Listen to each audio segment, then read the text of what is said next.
Hi good morning. So ಇವತ್ತು ಯಾವುದು problem number 14ನ ಇವತ್ತು ಸಾಲ್ವ್ ಮಾಡ್ತೀನಿ. ಇದೊಂದು ಡಿಫ್ರೆಂಟ್ ಮೆಥಡ್, ಇದೊಂದು ನೋಡ್ಕೊಂಬಿಡಿ ಸಾಕು. ಸೊ ಇದರಲ್ಲಿ 4 ಥರ ಪ್ರಾಬ್ಲಮಲ್ಲಿ ಇದೊಂದು 4th ಮೆಥಡಿಂದ ಪ್ರಾಬ್ಲಮ್ಮು. ಇದೊಂದು ನೋಡ್ಕೊಂಬಿಟ್ರೆ ಸಾಕು. ಇಷ್ಟರಲ್ಲಿ 4ರಲ್ಲಿ ಯಾವ್ದಾದ್ರು ಒಂದೊಂದು ಗ್ಯಾರಂಟಿ ಎಕ್ಸಾಮಿಗೆ ಕೇಳ್ತಾರೆ. ಇನ್ಫಾರ್ಮೇಷನ್ ಹೇಳ್ತೀನಿ, ಫಸ್ಟ್ ನೋಡ್ಕೊಂಬಿಟ್ರು. ಫಸ್ಟ್ ಏನಿದೆ ಅಂತ ನೋಡಪ್ಪ. From the following information of limited working capital needed like actual level of activity 1,10,000 units ಅಂತ ಹೇಳಿದ್ದಾರೆ. ಸೊ 1,10,000 ಔಟ್ಪುಟ್ ಅಂತ ಬರ್ಕೊಳ್ಳಿ. Next the produce adding 10% safety contingency ಅಂದರೆ ಅದು ಕಂಟಿಂಜೆನ್ಸಿ ಅಂದರೆ ಕೊನೆಯಲ್ಲಿ ಆ್ಯಡ್ ಮಾಡಬೇಕು, ನಿಮಗೆ ಗೊತ್ತದು. ನೆಕ್ಸ್ಟ್ ಇಲ್ಲಿ raw materials, direct labour, overheads excluding depreciation ಅಂತ ಹೇಳಿದ್ದಾರೆ. ಸೊ ಅದ್ರ ಬಗ್ಗೆ ಏನು ತಲೆ ಕೆಡಿಸ್ಕೊಬಿಡಿ. ಡಿಪ್ರಿಸಿಯೇಷನ್ನು ಅದೇನು ಎತ್ತ ಅಂತ ನಿಮ್ಗೆ ಆಮೇಲೆ ಹೇಳ್ತೀನಿ. ಎಕ್ಸ್ಕ್ಲೂಡಿಂಗ್ ಇನ್ಕ್ಲೂಡಿಂಗ್ ಅಂತ ಏನು ಹೇಳ್ತಾರೋ ಅದನ್ನೆಲ್ಲ ಆಮೇಲೆ ಹೇಳ್ತೀನಿ ನಿಮಗೆ. ಅದ್ರ ಬಗ್ಗೆ ಏನು ತಲೆ ಕೆಡಿಸ್ಕೊಂಬಿಡಿ. ಜಸ್ಟ್ ರಾ ಮೆಟೀರಿಯಲ್ಸು, ಲೇಬರು, ಓವರ್ ಹೆಡ್ಸ್ ಅನ್ನೋದು ಕೊಟ್ಟಿದ್ದಾರೆ. ನೆಕ್ಸ್ಟ್ ಅದ್ರ ಕೆಳಗಡೆ ಟೋಟಲ್ ಕಾಸ್ಟ್ ಕೊಟ್ಟಿದ್ದಾರೆ. ಸೊ ಟೋಟಲ್ ಕಾಸ್ಟ್ ಅನ್ನೋದು 165. ನೆಕ್ಸ್ಟ್ ಪ್ರಾಫಿಟ್ ಸೆಲ್ಲಿಂಗ್ ಪ್ರೈಸ್ ಕೊಟ್ಟಿದ್ದಾರೆ. ಸೊ ನೋಡಪ್ಪ, ಈ ಪ್ರಾಬ್ಲಮ್ಗೂ ಲಾಸ್ಟ್ ಪ್ರಾಬ್ಲಮ್ಗೂ ಇರೋ ಡಿಫ್ರೆನ್ಸ್ ಏನು ಅಂದರೆ, ಲಾಸ್ಟ್ ಪ್ರಾಬ್ಲಮಲ್ಲಿ ಏನು ಪರ್ಸೆಂಟೇಜ್ ಕೊಡೋರು ಸೆಲ್ಲಿಂಗ್ ಪ್ರೈಸ್ ಮೇಲೆ, ನೀವು ಏನು ಅಂದರೆ ಆ್ಯಕ್ಚುಲಾಗಿ ಯೂನಿಟ್ನ ಅಂದರೆ ಕಾಸ್ಟ್ ಪರ್ ಯೂನಿಟ್ನ ಕಂಡುಹಿಡ್ಕೊಂಡು ಹೋಗ್ತಾ ಇದ್ರಿ. ಅಂದರೆ ಈಗ ಫಾರ್ ಎಕ್ಸಾಂಪಲ್ 40% ಅಂದರೆ 40% ಮಾಡಿದಾಗ ಏನು ಬರುತ್ತೋ ಅದನ್ನು ಬರಿತಾ ಇದ್ರಿ, ಅದ್ರ ಮೇಲೆ ಏನು ಅಂದರೆ ಅಪ್ಲೈ ಮಾಡ್ತಿದ್ರಿ. ನೀವು ಪರ್ಸೆಂಟೇಜ್ ಮಾಡಿದಾಗ ಏನು ಬರುತ್ತೋ ಅದನ್ನೇ ಡೈರೆಕ್ಟಾಗಿ ಇಲ್ಲಿ ಕೊಟ್ಬಿಟ್ಟಿದ್ದಾರೆ. ಎಷ್ಟು 73, 29, 58 ಅಂತ ಕೊಟ್ಬಿಟ್ಟಿದ್ದಾರೆ. ಆಗ ನೀವು ತಗೊಬೇಕಾದ್ರೆ ಡೈರೆಕ್ಟಾಗಿ ಈ ಪರ್ಸೆಂಟೇಜನ್ನು ತಗೊಳಂಗೆ ಇಲ್ಲ, ಡೈರೆಕ್ಟಾಗಿ 78, 29, 58 ಅನ್ನೋದನ್ನ ತಗೊಳ್ಳಿ. ಇನ್ನು next average raw materials in stock. So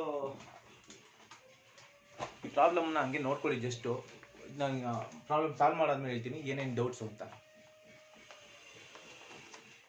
ಒಂದು stock of raw materials. Stock of raw material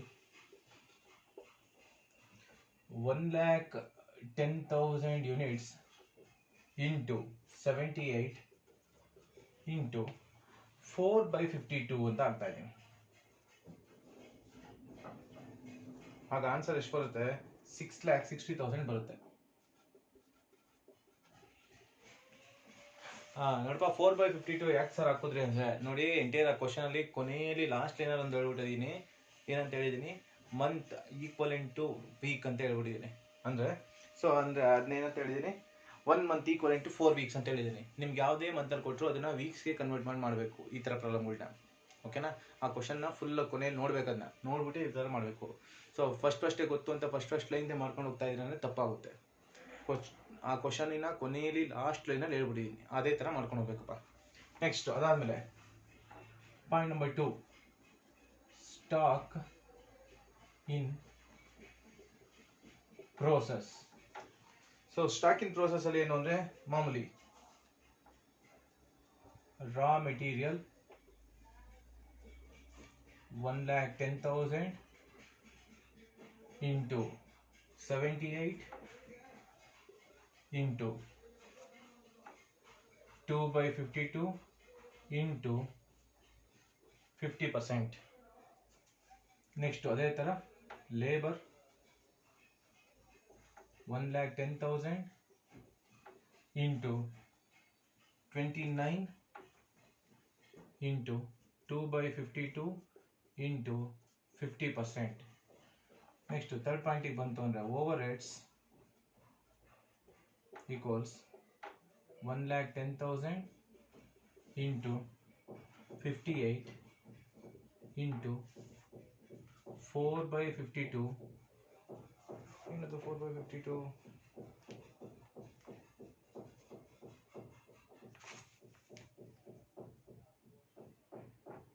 into 50%.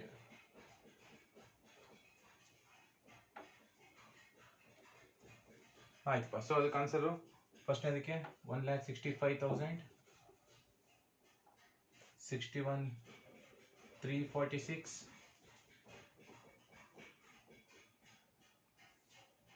Next 1,22,692. ಆಯ್ತಪ್ಪ. ನೆಕ್ಸ್ಟ್ ಅದಾದ್ಮೇಲೆ ಥರ್ಡ್ ಪಾಯಿಂಟಿಗೆ ಬಂದರೆ ಸ್ಟಾಕ್ ಆಫ್ ಫಿನಿಶ್ಡ್ ಗೂಡ್ಸ್ ಬರೋಣ. ಸ್ಟಾಕ್ ಆಫ್ ಫಿನಿಶ್ಡ್ ಗೂಡ್ಸ್ ಇಲ್ಲಿಗೂ ಅಷ್ಟೇ 1,10,000 ಯೂನಿಟ್ಸ್ ಇಂಟು ನೋಡಿ ಆ ಕ್ವಶನಲ್ಲಿ ಅಲ್ಲಿ ಟೋಟಲ್ ಕಾಸ್ಟ್ಗೆ ಎಷ್ಟೋ ಜನ ಏನು ಮಾಡ್ಬಿಡ್ತೀರಾ ಅಂದರೆ 189 ತಗೊಳೋರು ಇರ್ತೀರಾ. ಆದರೆ 189 ತಗೊಬೇಡಿ, 165 ತಗೊಳ್ಳಿ. 165 ಇಂಟು 4/52 ಇದು 3. ನೆಕ್ಸ್ಟ್ ಅದಾದಮೇಲೆ ಡೇಟಾಸ್ ಅಥವಾ ಕಸ್ಟಮರ್ಸ್. ಸೊ ಈ ಡೇಟಾಸ್ ಕಸ್ಟಮರ್ಸು ಅಷ್ಟೇ 1/4 ಕ್ಯಾಶ್ ಸೇಲ್ಸ್, 3/4 ಕ್ರೆಡಿಟ್ ಸೇಲ್ಸ್. ಹಾಗಾದರೆ 1,10,000 ಇಂಟು 165 ಇಂಟು 8/52 ಇಂಟು 3/4. ಅದನ್ನು ಮಾಡಿದಾಗ ಎಷ್ಟು ಬರುತ್ತೆ ಸರ್ ಅಂದರೆ 20,94,231.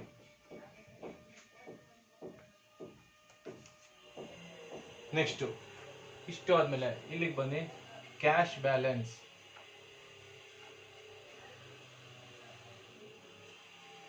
So cash balance 2,15,000.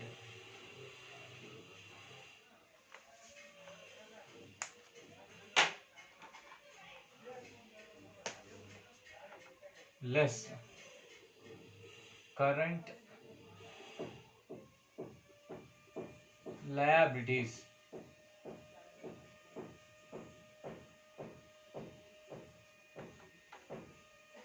So first ಪಾಯಿಂಟಿಗೆ ಬಂತು ಅಂದರೆ ಸಪ್ಲೈಯರ್ಸ್ ಅಥವಾ ಕ್ರೆಡಿಟರ್ಸ್.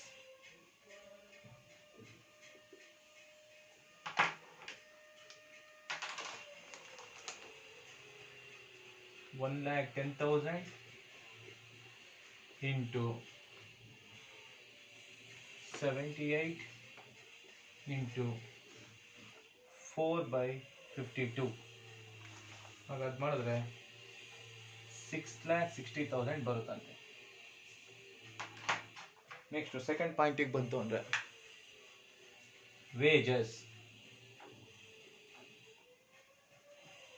ಅಂದ್ರೆ ಒಂದೇ, ಲೇಬರ್ ಅಂದ್ರೆ ಒಂದೇ ಅಂತ ಗೊತ್ತಿರಬೇಕು. ಅದ್ರ ಪ್ರಕಾರ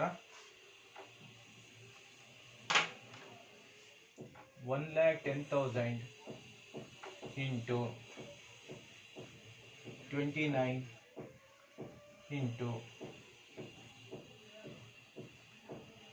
ಇಲ್ಲಿ 1.5 ಮಂತ್ ಅಂತ ಇದೆ ಸರಿನಾ, 1.5 ವೀಕ್ಸ್ ಅಂತ ಇದೆ. ನೀವು ಒಂದು ನೋಡ್ತೀರಾ ಇಲ್ಲ ಹಾಫ್ ನೋಡ್ತೀರಾ. ಸೊ ಎರಡು ನೀಟಾಗಿ ನೋಡ್ಕೊಂಡ್ರೆ ಮಾತ್ರ ಅದು ಕನ್ಫ್ಯೂಸ್ ಆಗಿ ಮಾಡ್ತೀರಾ ಅದನ್ನ 1.5 ವೀಕ್ಸ್ ಅನ್ನೋದನ್ನ.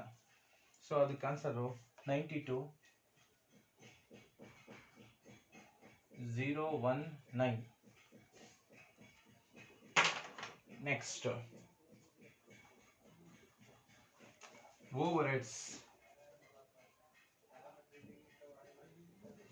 ಹೆಡ್ಸ್ ಬಗ್ಗೆ ಏನು ಹೇಳೋರೆ, 1,10,000 ಇಂಟು 58 ಇಂಟು 4/52.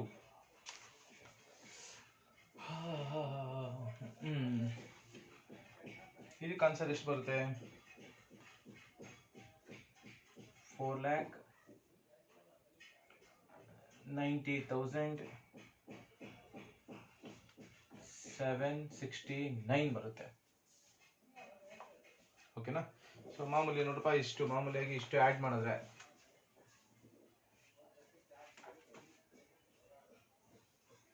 ಟೋಟಲ್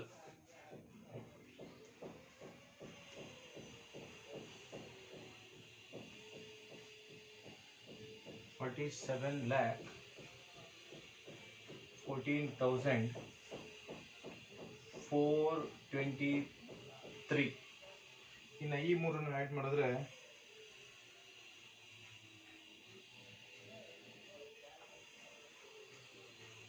12,42,788 ಬರುತ್ತೆ. ಈಗೇನು ಆ 47 ಇಂದ ಇದನ್ನ ಲೆಸ್ ಮಾಡಿದ್ರೆ 34,71,635 ಇದು ವರ್ಕಿಂಗ್ ಕ್ಯಾಪಿಟಲ್ ಆಗುತ್ತೆ. ಈಗೇನು ಅದಕ್ಕೆ ಆ್ಯಡ್ ಕಾಂಟಿಂಜೆನ್ಸಿ ಅಟ್ ಎಷ್ಟು ಪರ್ಸೆಂಟು? ಕಾಂಟಿಂಜೆನ್ಸಿ ಅಟ್ 10% ಅಂತ ಹೇಳಿದ್ದೀವಿ. ಹಾಗಾದರೆ 347,164 ಆಗುತ್ತೆ.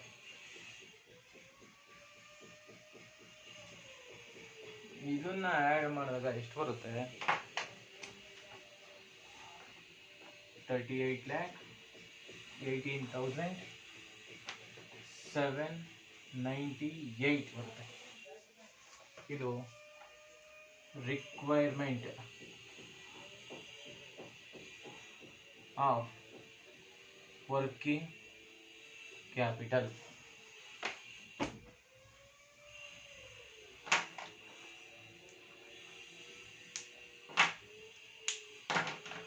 ನೋಡಪ್ಪ ಇಲ್ಲಿ. ಸೊ ನಿಮ್ಮ ಡೌಟ್ಸ್ ಏನೇನೋ ಎಲ್ಲ ಹೇಳ್ಬಿಡ್ತೀನಿ ನೋಡಿ. ಫಸ್ಟು ನೋಡಪ್ಪ, ಈ ಪ್ರಾಬ್ಲಮ್ ಔಟ್ಪುಟ್ಟು ಇಲ್ಲಿ ಮೇಲ್ಗಡೆ ಬರ್ಕೊತಿದ್ರಿ, ಸೆಲ್ಲಿಂಗ್ ಪ್ರೈಸ್ ಮೇಲೆ ಮಾಡ್ತಾ ಇದ್ವಿ, ಅದಕ್ಕೋಸ್ಕರ ಅಲ್ಲಿವರೆಗೂ ಬರೀತಿದ್ವಿ. ಈ ಪ್ರಾಬ್ಲಮ್ ಡೈರೆಕ್ಟಿಗೆ ಕಾಸ್ಟ್ ಪರ್ ಯೂನಿಟ್ ಅಂತ ಕೊಟ್ಟುವಾಗ ಈ ಮೇಲೆ ವರ್ಕಿಂಗ್ ನೋಟ್ ಮೇಲೆ ಬರ್ಕೊಂಡ್ರೂ ಆಗುತ್ತೆ, ಬರ್ಕೊಂಡಿಲ್ಲ ಅಂದ್ರೂ ಆಗುತ್ತೆ. ಸೊ ನಮಗೆ ನೀಡಿಲ್ಲ ಅಂತ ಬರ್ಕೊಂಡಿಲ್ಲ ಅಷ್ಟೇ. ನೀವು ಬೇಕಾದರೆ ತಿರ್ಗಿ ಅದೇ ಥರ ಅದೇ ರಾ ಮೆಟೀರಿಯಲ್ಲು, ಓವರ್ ಹೆಡ್ಸು, ಲೇಬರ್ಸು, ಆ ಮೂರನ್ನೂ ಬೇಕಾದ್ರೆ ಬರ್ಕೊಳ್ಳಿ, ತಪ್ಪೇನಿಲ್ಲ, ಬರ್ಕೊಳ್ಳಿ. ಆಯಿತಾ? ನೆಕ್ಸ್ಟು ಇನ್ನು ಈ ಟೇಬಲಿಗೆ ಬಂದರೆ ಕರೆಂಟ್ ಅಸೆಟ್ಸಲ್ಲಿ first one stock of raw materials ಅಂದರೆ ನಿಮಗೆ ಆಲ್ರೆಡಿ ಗೊತ್ತಿರೋಂಥದ್ದೇ. It's nothing current assets.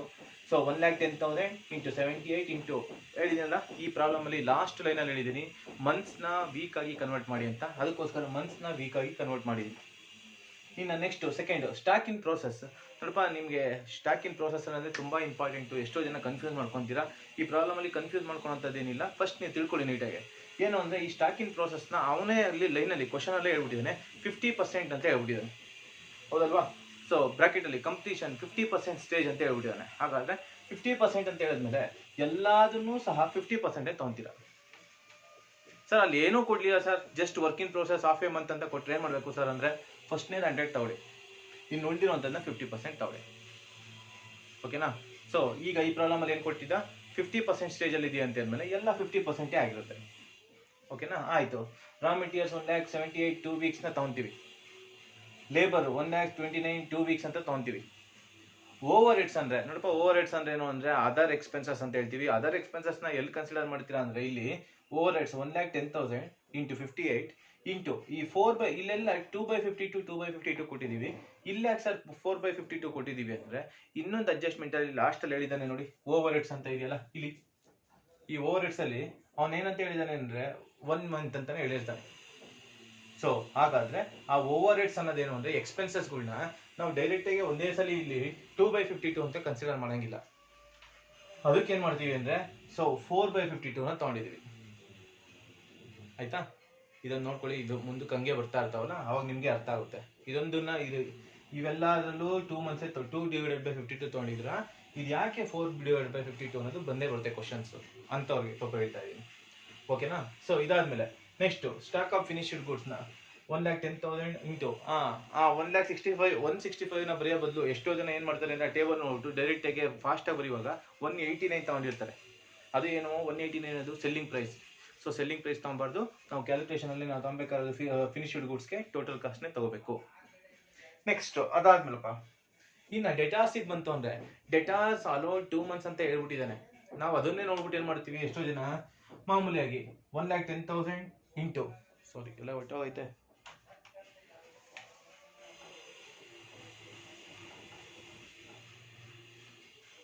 ಆಯ್ತಾ? ಅಲ್ಲಿ ಲಾಸ್ಟಲ್ಲಿ ಲೈನಲ್ಲಿ ಹೇಳಿದ್ದಾನೆ ನೋಡಿ, ಏನು ಅಂದರೆ 1/4 ಇನ್ ಕ್ಯಾಶ್ ಅಂತ ಹೇಳ್ಬಿಟ್ಟಿದ್ದಾನೆ. ಸೊ ಕ್ಯಾಶ್ ಸೇಲ್ಸ್ ಅನ್ನೋದು 1/4 ಅಂದಮೇಲೆ ಇನ್ನು ಕ್ರೆಡಿಟ್ ಸೇಲ್ಸ್ ಅನ್ನೋದೇನು 3/4 ಆಗಿರುತ್ತೆ ಅಂತ ಅದು ಲಾಜಿಕ್ಕು, ಹೌದಲ್ವಾ? ಸೊ 1/4 ಅಂದರೆ ಇನ್ನು ರಿಮೈನಿಂಗ್ ಎಷ್ಟು ಹೇಳಿ 3/4. ಹಾಗಾದರೆ 1/4 ಅನ್ನೋ ಕ್ಯಾಶ್ ಸೇಲ್ಸ್ನ ನಾವು ಕನ್ಸಿಡರ್ ಮಾಡಲ್ಲ. ಯಾಕೆಂದರೆ ನಮ್ಮ ವರ್ಕಿಂಗ್ ಕ್ಯಾಪಿಟಲಲ್ಲಿ ಕ್ಯಾಶ್ ಸೇಲ್ಸ್ ಅನ್ನೋದನ್ನ ಕನ್ಸಿಡರ್ ಮಾಡಬೇಡಿ ಯಾವತ್ತು. ಆದರೆ ಕ್ರೆಡಿಟ್ ಸೇಲ್ಸಿಗೆ ಬಂತು ಅಂದರೆ 3/4. ಸರ್ ಹೆಂಗೆ ಬರುತ್ತೆ 3/4 ಅಂದರೆ ನೀವೇ ಯೋಚನೆ ಮಾಡಿ. 3/4 ಹೆಂಗೆ ಅಂದರೆ ನೋಡಿ 1/4 ಅಂತ ಹೇಳ್ತಾ ಇದ್ದೀವಿ ಅಂದರೆ ಇನ್ನು ಬ್ಯಾಲೆನ್ಸ್ ಅನ್ನೋದು ಹೆಂಗೆ ಅಂದರೆ ನೋಡಿ ರೇಷಿಯೋಗೆ ತೊಗೊಂಡ್ರೆ 3 ಡಿವೈಡೆಡ್ ಬೈ 4. ಈ 1:3 ಅನ್ನೋ ರೇಷಿಯೋನ ಅವರು 1/4 ಅಂತ ಕೊಟ್ಟಿದ್ದಾರೆ. ಇನ್ನು ಲಾಜಿಕ್ಕು ಇನ್ನು ಬ್ಯಾಲೆನ್ಸ್ ಏನಿದೆಯೋ ಅದನ್ನು ನಾವು ತೊಗೊಂಡಿದ್ದೀವಿ. ಓಕೆನಾ. ಸೊ ಇದು 20,94,231 ಬರುತ್ತೆ. ಸೊ ಎಷ್ಟೋ ಜನ ಇದನ್ನು ತಪ್ಪು ಮಾಡ್ತೀರಾ, ತಪ್ಪು ಮಾಡಬೇಡಿ. 3/4 ಅಂದ್ರೆ ಎಷ್ಟೋ ಜನ ಗೊತ್ತಿಲ್ಲದಲೇ ತಪ್ಪು ಮಾಡ್ತೀರಾ, ಆ ಥರ ತಪ್ಪು ಮಾಡೋಕ್ಕೆ ಹೋಗ್ಬೇಡಿ. 1/4 ಅಂದಮೇಲೆ ಇನ್ನು ರಿಮೈನಿಂಗ್ ಅನ್ನೋದು 3/4 ಆಗಿರುತ್ತೆ. ಓಕೆನಾ. ಆಯಿತು. ಸೊ ಡೆಟಾಸ್ ಅನ್ನೋದು ನೆಕ್ಸ್ಟ್ ಕಾನ್ಸೆಪ್ಟ್. ಇನ್ನು ಇಲ್ಲಿ ಕ್ಯಾಶ್ ಬ್ಯಾಲೆನ್ಸ್ನ ತೊಗೊಂಡಿದ್ದೀವಿ ನೋಡಪ್ಪ. ಒಂದು ನಾನು ಹೇಳಿದ್ದೀನಿ, ಕ್ಯಾಶ್ ಸೇಲ್ಸ್ನ ತಗೋಬೇಡಿ. ಕ್ಯಾಶ್ ಬ್ಯಾಲೆನ್ಸ್ ಅನ್ನೋದೇನು ಅಂದರೆ cash at bank, cash in hand ಅನ್ನೋದು ಕರೆಂಟ್ ಅಸೆಟ್ಸ್ ತಾನೆ. ಹಾಗಾದರೆ ಆ ಥರ cash in hand, cash at bank ಅಂತ ಏನಿದೆಯೋ ಅದು ನಮ್ಮ ಕರೆಂಟ್ ಅಸೆಟ್ಸ್ನ ಕನ್ಸಿಡರ್ ಮಾಡಿದ್ದೀವಿ. ಓಕೆನಾ. ಹಾಗಾದರೆ ಟೋಟಲ್ ಅಸೆಟ್ಸು ಇಷ್ಟನ್ನು ಮೋನ್ಲಿಯಾಗಿ ಆ್ಯಡ್ ಮಾಡಿದ್ರೆ 47,14,423 ಬರುತ್ತೆ. ಹೇಗೇನು ಅದಕ್ಕೆ ಲೆಸ್ ಕರೆಂಟ್ ಲಯಬಿಲಿಟೀಸಲ್ಲಿ ಸಪ್ಲೈಯರ್ಸ್ಗೂ 78 ತೊಗೊಂಡಿದ್ದೀನಿ, ಯಾಕೆಂದರೆ ರಾ ಮೆಟೀರಿಯಲ್ಸ್ದು. ವೇಜಸ್ ಅಂದರೂ ಒಂದೇ, ಲೇಬರ್ ಅಂದರೂ ಒಂದೇ. ಹಾಗಾದರೆ ವೇಜಸ್ಗೆ ಏನು ತಗೊಬೇಕು ಸರ್ ಅಂದರೆ 29. ಲೇಬರಿಂದ ಏನು ಕೊಟ್ಟಿರ್ತಾನೋ ಅದು ಕನ್ಫ್ಯೂಸ್ ಆಗಲಿ ಅಂತ ಎಲ್ಲ ಕಡೆ ಕೊಡ್ತಿರ್ತಾನೆ. ಇಲ್ಲಿ ನಾವು ವೇಜಸ್ ಅಂತ ಕೊಡ್ತಾನೆ, ಮೇಲ್ಗಡೆ ಲೈನಲ್ಲಿ ಲೇಬರ್ ಅಂತ ಇರುತ್ತೆ. ಎಷ್ಟೋ ಜನಕ್ಕೆ ವೇಜಸ್ಸು ಲೇಬರ್ ಎರಡೂ ಒಂದೇ ಅಂತಲೇ ಗೊತ್ತಿರಲ್ಲ. ಓಕೆನಾ. ಆ ಥರ ಮಾಡ್ಕೋಬೇಡಿ, ಅದನ್ನ ತಿಳ್ಕೊಳ್ಳಿ. 29ನ ಯಾಕೆ ತಗೊಬೇಕು ಅಂದರೆ ಅದು ಲೇಬರ್.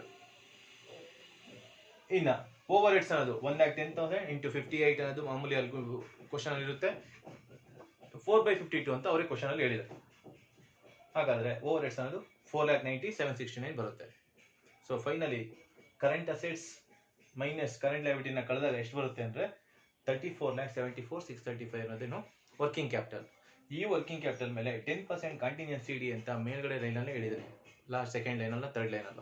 ಹಾಗಾದರೆ 10%ನ ಆ್ಯಡ್ ಮಾಡಿದ್ರೆ ಎಷ್ಟು ಬರುತ್ತೋ ಅದನ್ನು ರಿಕ್ವೈರ್ಮೆಂಟ್ ಆಫ್ ವರ್ಕಿಂಗ್ ಕ್ಯಾಪಿಟಲ್ ಇಷ್ಟು ನೀಡಿದೆಯಂತೆ ನಾನು ವರ್ಕಿಂಗ್ ಕ್ಯಾಪಿಟಲ್ ಆಕ್ಟಿವಿಟೀಸ್ನ ಮಾಡೋಕ್ಕೆ. ಓಕೆನಪ್ಪ. ಸೊ ಹೇಳಿದ್ನಲ್ಲ, ಇದರಲ್ಲಿ ಏನಿಲ್ಲ ಹೊಸ ಟ್ವಿಸ್ಟ್ ಅಂದರೆ ಒಂದೇ ಒಂದು 50% 3 ತೊಗೊಂಡಿದ್ದೀರ. ಸೆಕೆಂಡು ಡೆಟಾಸಿಗೆ ಬಂದರೆ 1/4 3/4. ಇನ್ನು ಕನ್ಫ್ಯೂಸ್ ಆಗಲಿ ಅಂದ್ಬಿಟ್ಟು ಕ್ಯಾಶ್ ಸೇಲ್ಸ್ನ ತಗೊಂಡಿಲ್ಲ, ಕ್ಯಾಶ್ ಬ್ಯಾಲೆನ್ಸ್ನ ತೊಗೊಂಡಿದ್ದೀನಿ. ಕ್ಯಾಶ್ ಬ್ಯಾಲೆನ್ಸ್ ಅಂದರೆ ಕ್ಯಾಶ್ ಇನ್ ಹ್ಯಾಂಡ್ ಅಂತ, ಕರೆಂಟ್ ಅಸೆಟ್ಸಿನ ಒಂದು part cash at bank, cash in hand ಅನ್ನೋದು. ಆದರೆ ಕ್ಯಾಶ್ ಸೇಲ್ಸ್ ಅನ್ನೋದು ಯಾವತ್ತೂ ಅಷ್ಟೇ it's not A current assets. Okay ಆಯ್ತಪ್ಪ. ಇನ್ನು ಈ 3 ನಿಮಗೆ ಗೊತ್ತು. ಸೊ ನೋಡಿ, ಡೌಟ್ ಬಂತು ಅಂದರೆ ವೀಡಿಯೋ ನೋಡಾದ್ಮೇಲೆ ನಿಮ್ಗೆ ಯಾವ ಡೌಟ್ ಬಂತು ಅಂದರೆ ಜಸ್ಟ್ ಮೆಸೇಜ್ ಹಾಕಿ. ನೆಕ್ಸ್ಟ್ ನಾನು ನಿಮ್ಮ ವೀಡಿಯೋ ಕ್ಲಾಸ್ ಮಾಡುವಾಗ ಅದನ್ನ ಎಕ್ಸ್ಪ್ಲೇನ್ ಮಾಡ್ತೀನಿ ಏನು ನಿಮ್ಮ ಡೌಟು ಅಂತ. ಓಕೆನಾ. ಓಕೆಪ್ಪ, ಥ್ಯಾಂಕ್ ಯು. ಇದು ಹಿಂಗೆ ಇರಲಿ. ನೆಕ್ಸ್ಟ್ ಪ್ರಾಬ್ಲಮ್ ನಾನೇ ಮಾಡ್ತೀನಿ, ನೀವೇನು ಮಾಡೋಕ್ಕೆ ಹೋಗಿ. ಈ ಪ್ರಾಬ್ಲಮ್ಮು 14th ಅಲ್ವಾ, 14 ಪ್ರಾಬ್ಲಮ್ ನಾನೇ ಮಾಡಿದ್ದೀನಿ. 15th ನಾನೇ ಮಾಡ್ತೀನಿ. ನೆಕ್ಸ್ಟ್ 16, 17 ಇನ್ನೂ ಒಂದು 2-3 ಇದೆ ಕ್ವಶನ್ ಪೇಪರ್, ಅದು ನೀವು ಮಾಡೋದಂತೆ. ಸೊ ಇಷ್ಟಿರಲಿ ಸಾಕು. ಸ್ಟಾಪ್ ಮಾಡ್ಲಾ. Thank you.